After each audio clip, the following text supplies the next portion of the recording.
Drama serial फ़र्क में आज ही एपिसोड में इर्सा अपने घर आती है तो वहाँ पे उसके पापा नहीं होते। वो कहते हैं कि मैं तुम अपनी बेटी के लिए कुछ खाने के लिए लेके आता हूँ। ये कह के वो घर से बैठ जाते हैं तो एक दरवाज़ा खड़कता है। इर्सा जाकर दरवाज़ा खोलती है तो बैरी बात खड़ा होता है। वो कहता है कि तुम अपने घर आ गई हो। वो कहती है कि हाँ मैं माँ पापा से मिलने के लिए आई हूँ। तो वो कहता है कि तुम शक्ल से इतनी खुश क्यों नहीं लग रही। इर्सा कहती है नहीं ऐसी कोई बात नहीं है, मैं तो अपने ससुराल में बहुत खुश हूँ। इस पे बात कहता है कि तुम सारी दुनिया से सच्चाई छुपा लो लेकिन तुमसे सच्चाई नहीं छुपा सकती। मुझे समझ आ रहा है तुम कोई खुश नहीं हो, तुम बहुत अपने घर में ज़रा भी खुश नहीं हो। जिस पे वो कहती है कि तुम जाओ, तुम्हें इससे क्या लगे कि मैं खुश हूँ या नहीं हूँ, मेरा तुम्हारे यहाँ से कोई रब्ता है ना कोई ताल्लुक़ है, इसलिए तुम जाओ यहाँ से और आइंदा मुझसे मिलने की या बात करने की भी कोशिश ना करना, क्योंकि अब मैं किसी की बीवी हूँ, किसी की इज्जत हूँ। ये कह के वो दरवाज़ा बंद कर देती है और बाद मायूस अपने घर वापस आ जाता है। फिर इरसा को लेने के लिए कमाल साहब आते हैं तो इरसा और कमाल गेट पे तो इरसा और उसके पापा गेट पे आ जाते हैं। कमाल साहब अपनी गाड़ी में बैठे होते हैं तो वो अपने ससुर को सलाम करते हैं तो वो आगे से सलाम का जवाब देते हैं। फिर वो कमाल साहब अपने ससुर का हाल चाल पूछते हैं। वो कहते हैं कि हाँ मैं ठीक हूँ। फिर कमाल साहब कहते हैं चलो इरसा हम चले। इरसा कहती है हाँ ठीक है। फिर वो इरसा को लेकर गाड़ी में बैठ जाते हैं और गाड़ी चलाना शुरू कर देते हैं। तो वहाँ पर इरसा से पूछने हैं कि इरसा का आज क्या खाने का प्लान है। तो इरसा कहती है कि जो मर्ज़ी खिला दें। तो वो कहते हैं चलो किसी होटल में चलते हैं, पहले खाना खाते हैं फिर अच्छी सी कॉफ़ी पियेंगे। वो कहती है ठीक है।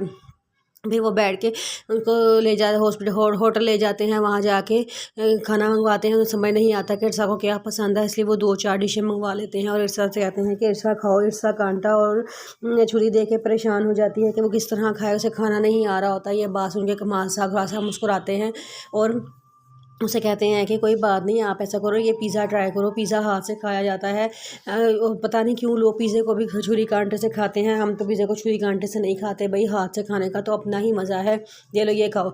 इरसा से कहते हैं कि इरसा वैसे आप खाना क्यों नहीं खा रहे थे। इरसा कहती है कि मुझे कोई इतनी खास भूख नहीं लगी हुई थी इसलिए मैं खाना नहीं खा रही थी। जिस पर वो कहता है कि नहीं मुझे पता है कि आप छुरी और कांटे से ईज़ी फील नहीं कर रही थी, इसलिए मैंने आपसे ये कहा है कि आप भी पिज़्ज़ा खा लें। इरसा मुस्कुरा देती है। फिर वो दोनों घर वापस आ जाते हैं तो वहाँ पे आइज़ल घर से चिड़िया उतर के नीचे आ रही होती है तो उसके पाँव में मोच आ जाती है। तो कमाल साहब कहते हैं आइज़ल क्या हुआ है, आपको क्या हुआ है। वो कहती है कुछ नहीं हुआ पापा। वो कहते हैं कि मुझे मेरा ख्याल है कि आपको डॉक्टर के पास लेके जाना चाहिए। वो कहती है कि नहीं मुझे कोई डॉक्टर के पास जाने की ज़रूरत नहीं है, आपको मेरा ख्याल करने की कोई ज़रूरत नहीं है, आप इसका ख्याल रखें। ये कह के वो गुस्से में अपने कमरे में चली जाती है। उसके पापा शर्मिंदा हो जाते हैं और उसे कहते हैं इरसा से कहते हैं कि आप अपने कमरे में जाएँ, मैं अपनी बेटी से बात करके आता हूँ। इरसा कहती है ठीक है।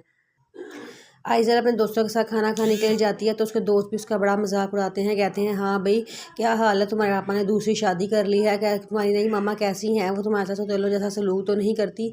और वो उसे बड़े मजाक उड़ाते हैं। इस पर आइज़ल को गुस्सा आता है। वो गुस्से में अपने घर वापस आ जाती है। वो अपने पापा की नई शादी से ज़रा भी खुश नहीं होती, उसको बड़ा गुस्सा होता है।